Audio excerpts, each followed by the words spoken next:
Yeah, I was excited. I mean, we were put in a situation where we had to score a bunch, and it was good that we did. You know, we got behind a couple drives, had some 3-and-outs there in the first and second quarter, put us behind, but we responded in the third and fourth quarter and made some big shots. So that was very exciting to see. I would imagine we're going to be in a lot of tough competitive games as we move forward. So we're going to find ourselves in those spots where we have to score to win. To that end, I guess, what do you learn about your guys when you're in a situation where you look at them and say, you don't have the luxury of taking this drive off or that drive off. We need points now. Yeah, and that, well, regardless of what happens on defense, we always feel that way, that we expect to score every time we have the ball. And, you know, our goal is to be the #1 offense in this league. And for us to do that, we need to score a lot of points. But it is good. It's encouraging to see that when we were put in that situation, we could do it. But, I think the kids expect that every time we step on the field. What did you like that you got out of some of those young receivers, especially Nick and Leon? Good. They did well. You know, it was their first game, so they learned a ton, and they're going to continue to learn and grow. But, one, they kept their poise. They did what they were asked to do. Thought they competed at a high level. And, again, I think they're only going to get better as we move forward. What was the call on that third down where Nick got the reception there? Yeah, just a little quick out, just a little speed out into the boundary, and he did a great job catching the ball, and really was probably right at the first down marker, but did a great job of staying in bounds and turning upfield to get the first. And for that to be your first college catch, the third down conversion late in the fourth quarter, that's a big-time play. What is he best at that you've seen so far? You know what, he's probably best at just keeping his composure. He doesn't get rattled. He's a very smart young man, has a lot of confidence in his abilities and what he's doing, but he's got phenomenal hands. Great route runner. He's a lot faster than you think because he's a long, striding kid. So sometimes it doesn't look as he's just going as fast as he is. But I really think the sky's the limit for him.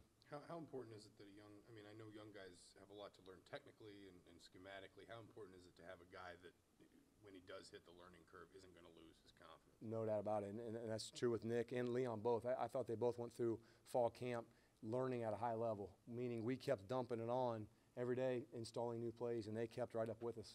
And I think that's a sign of maturity.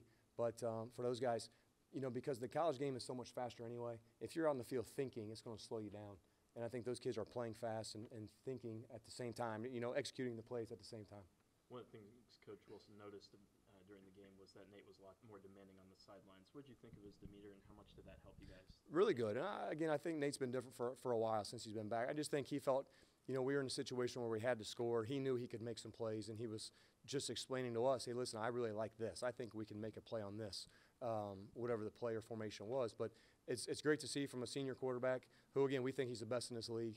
And so we're going to use what he's got, and he's able to throw it, and we had to do that on Saturday. When was the last time, or have you ever worked with a guy that had that much command of his strengths and what he liked to be able to say, let's go to this, and this, yeah, to be that detailed? Like yeah, I think it's pretty rare.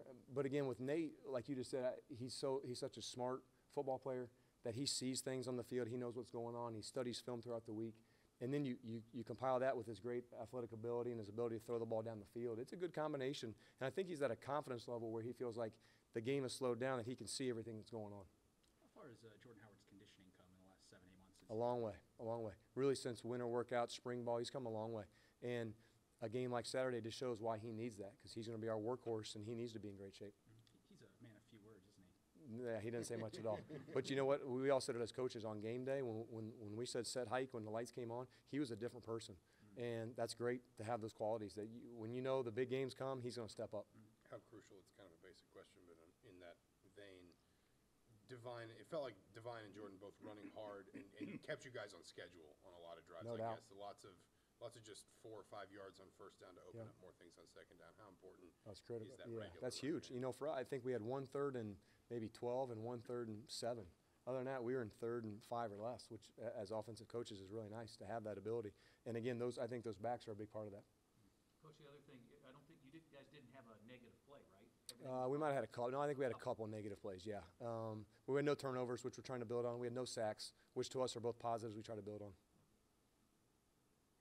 Seems like Ricky Jones set the deep threat for you going forward here now. No, he had a phenomenal game. Really, in all my coaching career, I'm not sure I've had a guy that had as many yards receiving as he did. Excited to see it. He's worked hard. He's battled through some injuries. And he's a lot like Nate, where I think he has that confidence level that he's been around long enough where the game has slowed down for him. Now he's ready to go out and make some plays.